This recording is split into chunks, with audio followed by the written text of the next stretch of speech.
Modul 1.1 tentang filosofi pendidikan Ki Hajar Dewantara dan modul 1.2 tentang nilai dan peran guru.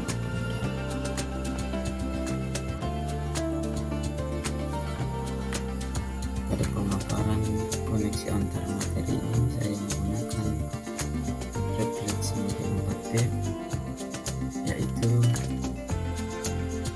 1. Peristiwa, yang kedua perasaan, yang ketiga pembelajaran, dan yang keempat penerapan depan atau sebuah rencana.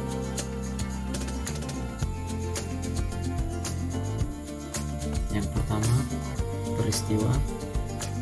Pada bagian ini hal yang ingin saya sampaikan adalah terkait momen yang paling penting atau menantang atau yang mencerahkan bagi saya pada proses pembelajaran modul 1.1 hingga modul 1.2. Dan yang kedua adalah kaitan antara modul 1.1 dan modul 1.2. Yang pertama, momen yang paling penting atau menantang atau yang mencerahkan bagi saya pada proses pembelajaran modul 1.1, yaitu ketika saya memahami maksud dari filosofi pendidikan Ki Hajar Dewantara, bahwa murid terlahir dengan kodratnya masing-masing, sehingga guru hanya bisa menuntun membimbing kepada kodrat tersebut. Yang kedua, jika murid diibaratkan sebagai benih yang ditanam petani, maka petani hanya bisa merawat dan memberi perlakuan agar dapat tumbuh dengan baik, namun dan tidak dapat mengubah kodratnya dari menjadi jagung. Berikutnya, momen yang paling penting atau yang menantang atau yang mencerahkan bagi saya pada proses pembelajaran modul 1.3, yaitu ketika saya mengetahui bahwa guru penggerak tidak hanya sekedar mendidik murid saja, tetapi diharapkan juga mampu menjalani peran sebagai guru penggerak, yaitu peran pertama sebagai pemimpin pembelajaran, peran yang kedua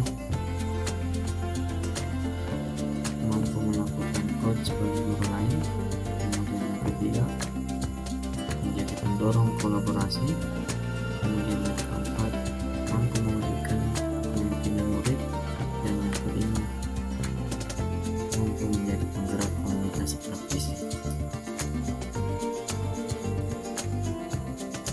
Selanjutnya, kaitan antar modul 1.1 dan modul 1.2 yang saya pahami adalah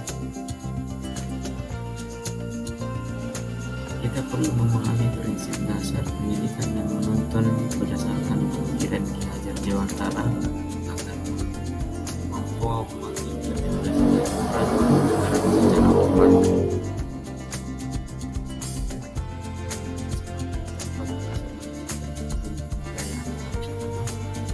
Guru penggerak harus memiliki kemampuan yang berpihak dengan murid, mandiri, inovatif, kolaboratif, dan reflektif sebagai nilai seorang guru.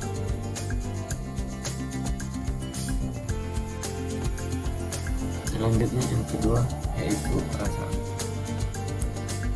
Saat momen itu terjadi, saya merasa sangat tercerahkan, ibarat tanah kering yang diguyur hujan. Yang pertama, saya mendapat pencerahan tentang bagaimana menuntun murid tanpa ragu dan takut gagal dalam mendidik, sebab murid memiliki kodratnya masing-masing. Yang kedua, saya tidak lagi menganggap bahwa keberhasilan dalam mendidik harus diukur dari ketuntasan belajar murid pada aspek kognitif, melainkan melihat seluruh aspek yang ada.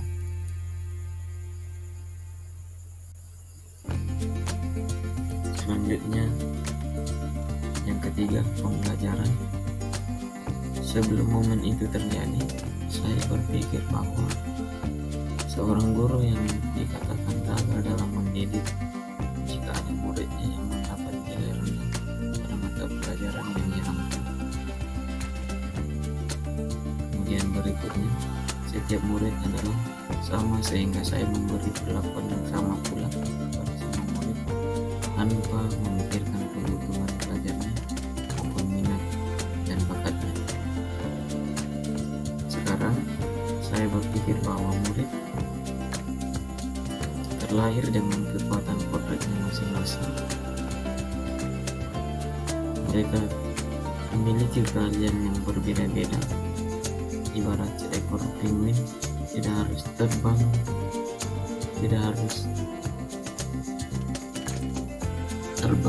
agar dikatakan seekor burung. Maka mendidik itu tidak hanya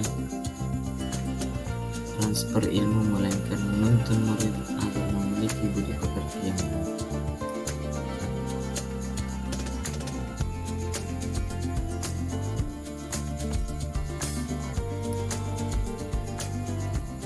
Berikutnya yang keempat atau yang terakhir adalah penerapan ke depan sebuah rencana pengaplikasian, yaitu pengembangan diri apa yang dapat saya lakukan konkret dan rutin yang dapat saya lakukan sejak sekarang untuk menguatkan nilai dan peran saya sebagai guru penggerak. Yang pertama adalah terus melakukan inovasi dalam pembelajaran sehingga pembelajaran saya menarik dan menyenangkan. Yang kedua, berbagi praktik baik dan coaching dengan guru-guru lain sebagai wujud kolaborasi pembahasan.